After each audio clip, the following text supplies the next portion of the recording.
একটা যুগ তো এরকম ছিল যে আল্লাহর ওলি জুনায়েদ বাগদাদি বলছে কাঠুরিয়াকে চলো ওযু করে আসো নামাজ পড়ি।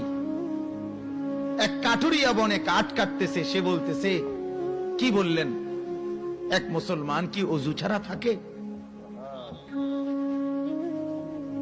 তাহলে এক যুগের মুসলমান তো ছিল এমন যে তাকে যখন বলছে ওযু করে আইসা কি পড়ো, চলো নামাজটা পড়ি, সে তখন বলতেছে এক মুসলমান কি ওযু ছাড়া থাকে?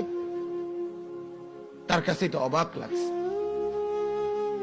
আমরা শুনছি যে এক বুজুর্গের কাছে মসজিদে উনি আল্লাহর ইবাদত করতেছিলেন, এক আল্লাহর ওলি বুজুর্গ।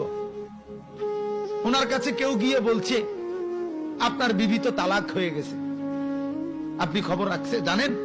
উনি দৌড় দিয়া বাড়িতে আসছে তাড়াতাড়ি। ওনার বিবি বলছে কি হলো, ঘরে চলে আসলেন এই সময়? শুনলাম তুমি নাকি তালাক হয়ে গেছো, এই জন্য পেরেশান হয়ে আইলাম। তখন বিবি বলতেছে আপনি তালাক দিছেন? না, আমি কিতাম দিব তোমার তালাক। আপনি তালাক না দিলে আমি তালাক হই কেমনে? এটাই তো কথা, কথা বুঝেন নাই? কথা তো ঠিক। আরে আমি তো এটা বুঝি নাই, খেয়াল করলাম না। ঠিকই তো, আমি তো কি দেই নাই, তালাক দেই নাই, তো আমি তালাক না দিলে তুমি তালাক হও কেমনে? কত তো আমনে দিয়ে ব্যাককলের মতো এলেন, শূন্যই দৌড় দিলেন কা? ওই আল্লাহওয়ালা বলে হায়, এক মুসলমান মিথ্যে বলে, আমার এটা জানা ছিল না।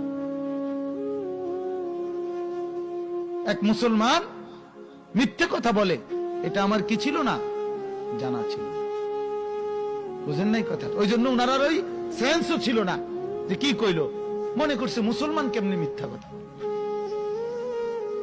তাইলে আমার বাপ, আমরা ছিলাম এমন মুসলমান, আজ আমাদের চলাফেরা এমন হয়ে গেল কেন?